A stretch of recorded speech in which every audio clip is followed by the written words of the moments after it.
नमस्कार, बुलेटिन में आपका स्वागत है। आपके साथ मैं हूं दीपिका यादव। अब हम आपको देहरादून की 4 अलग अलग तस्वीरें दिखाने जा रहे हैं कि किस तरह से ये पूरा शहर समंदर में तब्दील हो चुका है।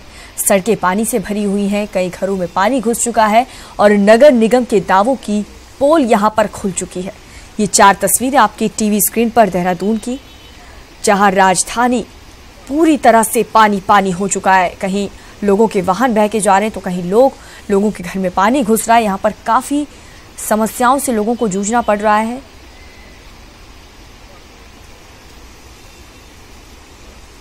ये 4 तस्वीरें आपके टीवी स्क्रीन पर, अलग अलग तस्वीरें आप देख सकते हैं किस तरह से पूरा शहर एक तरीके से देखा जाए तो समंदर में तब्दील हो चुका है। सड़कें पानी से भरी हुई हैं, कई घरों में पानी घुस चुका है।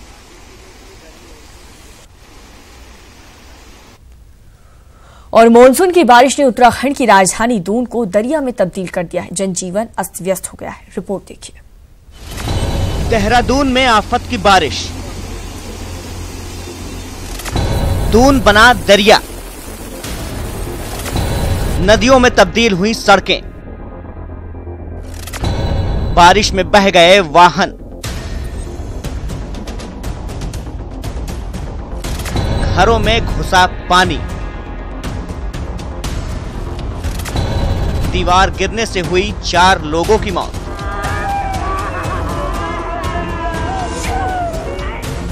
हर तरफ पानी ही पानी।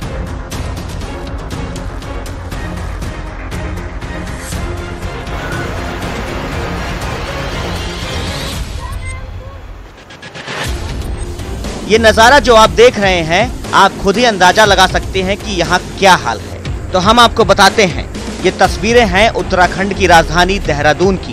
देहरादून में आफत की बारिश ने प्रशासन के दावों की पोल खोल कर रख दी है। शहर के कई इलाकों में बारिश ने जनजीवन अस्त व्यस्त कर दिया है। लोगों का घरों से निकलना मुश्किल हो गया है। हरिद्वार रोड, घंटाघर रोड और चक्राता रोड जलमग्न नजर आई। शहर के Kali Mandir, GMS road, Kaulagarh, Balliwala, Dalanwala, MDDA colony, Panchpuri, Indresh Nagar, Khatri Nagar, Chunna Bhatta, Tapovan, लोहारवाला, चंद्र रोड और इंद्र रोड के आवासीय घरों में पानी घुस चुका है। रिस्पना और बिंदाल में उफान आने से नदियों के दोनों छोर पर बसे आवासीय कॉलोनियों में भी पानी घुस गया है। तो वहीं ये आफत की बारिश लोगों की जिंदगी पर भी भारी पड़ रही है। सीमाद्वाल इलाके में मकान की दीवार गिरने से 4 लोगों की मौत हो गई। ऐसे में ये कहना गलत नहीं होगा कि अगर प्रशासन अपनी तैयारियों के दावे पर कुछ काम कर लेता तो आज आफत की बारिश लोगों की जिंदगी पर भारी नहीं पड़ती। Bureau report, news 18। और देहरादून में आज तेज बारिश से राजधानी पानी पानी हो गई है। सड़कों पर पानी फैलने से कई सड़कें तालाब बन गई हैं। नीमी इलाके में 2 कार भी पानी में बुरी तरह फंस गई, जिनको निकालने के लिए लोगों को काफी मशक्कत करनी पड़ी। न सिर्फ पानी सड़कों पर फैला, बल्कि लोगों के घर में भी पानी घुस चुका है। घरों में फंसे लोगों को भी मुश्किलों से बाहर निकाला गया। और मसूरी में पिछले 3 दिनों से लगातार हो रही बारिश से जनजीवन अस्त व्यस्त हो गया है। भारी बारिश से कैंपटी फॉल के निकट कांडी खाल गांव के पास भारी भूस्खलन होने से नेशनल हाईवे 5 घंटे तक बंद रहा। वहीं मसूर दून मार्ग के भूस्खलन होने से मार्ग 4 घंटे तक बंद रहा। पर्यटन नगरी धनौल्टी के निकट के पास भी पहाड़ी दरकने से हाईवे 3 घंटे तक बंद रहा। यमुना पुल के पास नेशनल हाईवे पर भी कई घंटों तक मार्ग बंद रहा, जिससे सभी जगह जाने वाले यात्रियों को भारी परेशानी उठानी पड़ी।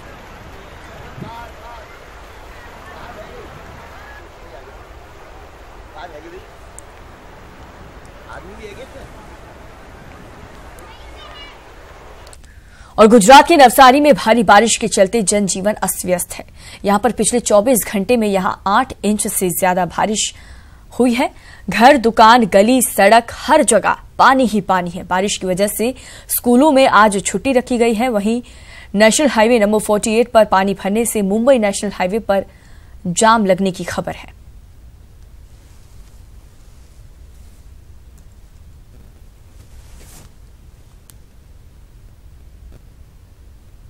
और कानपुर में पारस पान मसाला के निर्माताओं पर आयकर विभाग ने छापेमारी की है। आयकर विभाग के कोलकाता से लेकर कानपुर तक कुल 18 ठिकानों पर छापेमारी की कार्रवाई की। छापेमारी में लगभग 60 करोड़ रुपए अघोषित रकम मिली है। छापेमारी की कार्रवाई फिलहाल जारी है। पारस पान मसाले की मालिक मनोज खंडेलवाल हैं, जो अब कोलकाता में बस गए हैं। कानपुर में भी उनका कारोबार है। देश के कई राज्यों में उनके प्रोडक्ट्स की सप्लाई है। छापेमारी की कार्रवाई जैसे की गई वैसे ही बाजार में अफरा तफरी का माहौल हो गया। फिलहाल आयकर विभाग को बड़ी टैक्स चोरी का मामला पकड़ में आया है।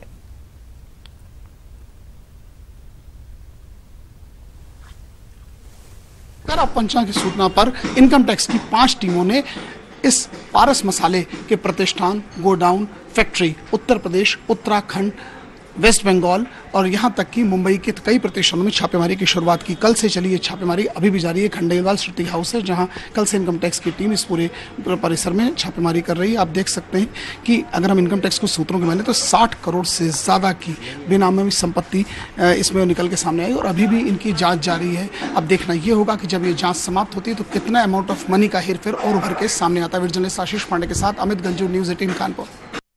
और बड़ी खबर इलाहाबाद हाईकोर्ट से आ रही है, जहां पर माफिया डॉन मुन्ना बजरंगी हत्याकांड में सीबीआई जांच की मांग वाली याचिका खारिज कर दी गई है। हाईकोर्ट की एकल पीठ ने सीबीआई जांच की मांग तकनीकी आधार पर ठुकरा दी है। कोर्ट ने कहा कि एकल पीठ को सीबीआई जांच का आदेश देने का अधिकार नहीं है। कोर्ट ने नए सिरे से परिजनों को डिवीजन बेंच में याचिका दाखिल करने की छूट दी है। कोर्ट ने केस डिवीजन बेंच में ट्रांसफर करने की भी मांग ठुकराई है।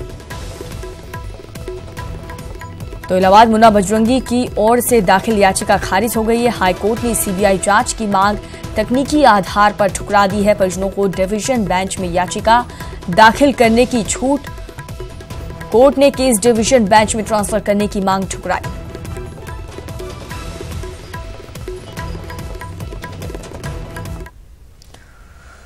बुलेटिन में अब बात जहरीले नेताजी की।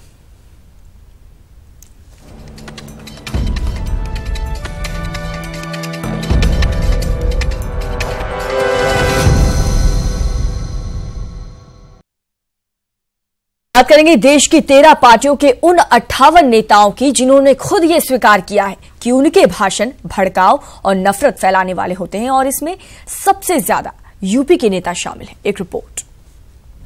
हेट स्पीच वाले हाहाकारी नेता, बयानों से शुरू होता है हमेशा विवाद, विवादित बयान के बड़े सियासी नाम, जुबान पे नफरत, दिल में सियासत।